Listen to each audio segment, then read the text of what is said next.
Good morning, dear students. So today we are going to start the first chapter of movement which we left earlier. Okay, so now let us begin the chapter without wasting our time. It was the festival of spring. Spring का festival चल रहा था, त्योहार चल रहे थे spring के.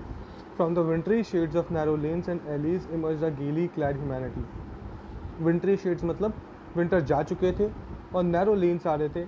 उसी में से जो ह्यूमैनिटी थी वो क्लैड कर रही थी. क्लैड मतलब इमर्ज अ गेली क्लैड ह्यूमैनिटी मतलब कि ह्यूमैनिटी जो थी, जो लोग थे वो खुश हो रहे थे. ओके, क्योंकि स्प्रिंग एक ऐसा ही सीज़न माना जाता है. Some walk, some rode on horses, other sat being carried in bamboo and bullock carts. वहाँ जो फेस्टिवल था मतलब एक टाइप का मेला लगा था, तो वहाँ पर कुछ लोग वॉक करके जा रहे थे, कुछ रोड कर रहे थे हॉर्सेज में बैठ के जा रहे थे. And other sets being carried in bamboo and bullock carts, कुछ बैम्बू और बुलक कार्ट्स में होकर हो जा रहे थे. One little boy ran between his father's legs, brimming over with life and laughter. वहीं पर एक छोटा सा बच्चा था जो कि अपने फादर के लेग्स के बीच में से होकर बहुत ही खुश था. brimming over laughter, हंसता हुआ खेलता हुआ जा रहा था. Second paragraph. Come child come, called his parents. उसके पेरेंट्स ने बुलाया, बच्चे यहाँ पर आओ. Called his parents as he lagged behind, fascinated by the toys in the shop that lined the way. क्योंकि वो बार बार पीछे छूट जा रहा था.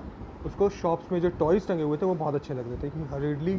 He hurried towards his parents. जल्दी से वो अपने पेरेंट्स के पास गया. His feet obedient to their call, his eyes still lingering on the receding toys. जो उसके फीट थे वो अपने पेरेंट्स की कॉल सुनकर तुरंत भागे चले जाते थे. मतलब वो पेरेंट्स की बात सुनता था, ओबीडियंट चाइल्ड था, लेकिन उसकी जो आइज़ थी वो कहाँ पर टिकी हुई थी? उन्हीं खिलौनों पर टिकी हुई थी. As he came to where they had stopped to wait for him, he could not suppress the desire of his heart.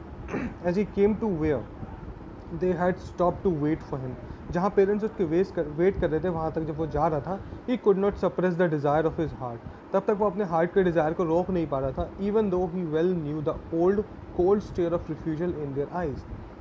जबकि उसको पता था कि अगर वो कोई भी खिलौना मांगेगा तो क्या होगा, उसको एक कोल्ड स्टेयर ऑफ रिफ्यूजल मिल जाएगा. मतलब उसको घुर्रा के मना कर दिया जाएगा.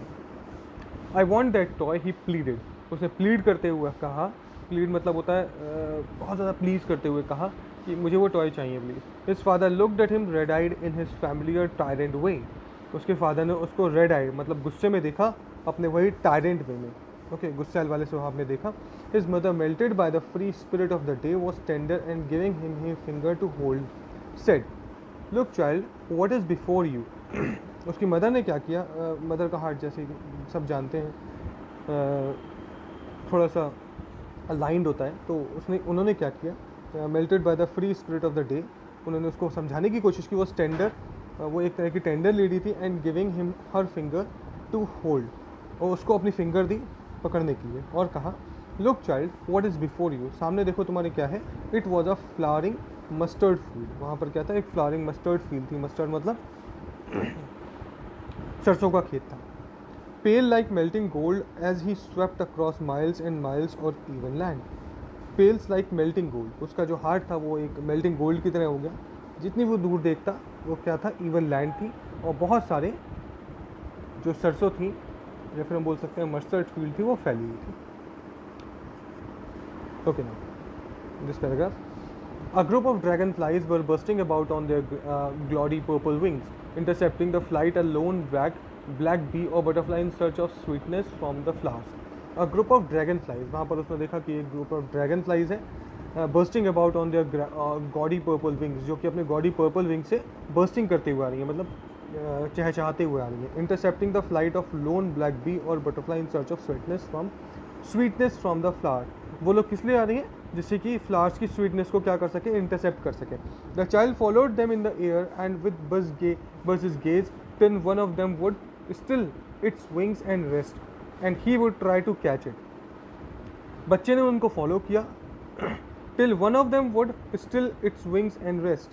उसमें से कुछ एक जो अपने विंग्स को रोक कर रेस्ट कर रही थी. And he would try to catch it.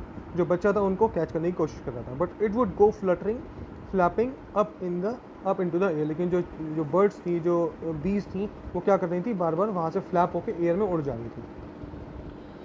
When he had almost caught in his hand, जब वो ऑलमोस्ट उसको पकड़ने ही वाला था, then his mother gave a cautionary call. तभी उसकी मदर ने एक cautionary call दी. cautionary मतलब अलर्ट करते हुए कहा, come child, come on the footpath. कहा कि फुटपाथ पे आ जाओ. He ran towards his parents gaily and walked abreast of them for a while, being, however, soon left behind. तभी क्या हुआ कि वो अपने पेरेंट्स के पास चला गया जल्दी से भागते हुए और उनके साथ साथ चलने लगा, लेकिन फिर से वो पीछे छूट गया.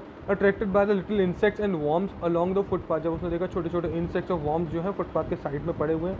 Teeming out from their hiding places to enjoy the sunshine, क्योंकि विंटर जा चुका था और विंटर के तुरंत बाद सनशाइन आई थी, तो वो सारे के सारे जो छोटे छोटे वॉर्म्स होते हैं वो अपने बिल से निकल के बाहर आ रहे थे, यानी फैसिनेटेड देम, और वो उन सारी चीज़ों ने उसको बहुत ज़्यादा फैसिनेट किया. Okay, come child come, again उसके पेरेंट्स ने आवाज़ लगाई, come child come. Of his parents called from the shade of a grove where they had seated themselves on the edge of a well. Okay, he ran towards them.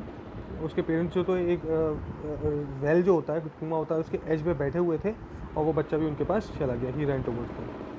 A shower of young flowers fell upon the child as he entered the grove, and forgetting his parents, he began to gather the rain petal in his hands. जब वो भी वहाँ पर गया तो क्या हुआ, उसके ऊपर फूल गिरने लगे, कुछ फ्लावर्स जो थे वो गिरने लगे, एंड वो अपने पेरेंट्स को फिर से भूल गया. He began to gather the raining petals in his hands. तो वो सारे के सारे जो रेनिंग पेटल्स थे, पेटल्स मतलब जो फ्लावर्स जो गिर रहे थे, जो लीव्स गिर रही थी, उनको वो कलेक्ट करने लगा. But lo, he heard the cooing of doves and ran towards his parents shouting. तभी उसने देखा डव्स देखे. Okay, it's not doves, doves देखे. डव्स मतलब बतखें वगैरह हो गए, सॉरी कबूतर हो गए. उसने उसको देखा और उसके पीछे पीछे भागने लगा. तभी उसने पेरेंट्स से फिर से आवाज़ लगाई, द डव. लेकिन उसने पेरेंट्स से कहा कि I want to see that dove. The raining petals drop from his forgotten hands. जो रेनिंग पेटल्स थे वो उसके हाथ से गिर गए. कम चाइल्ड कम, उसके पेरेंट्स से आवाज़ लगाई. They call to the child who had now gone running in the wild caper round the banyan tree.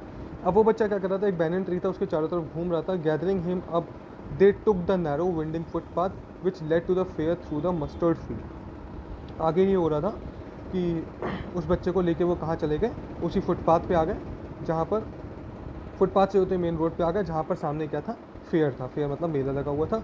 Through the mustard field से होते हुए. Okay, this is child and will continue the same chapter tomorrow. Thank you very much.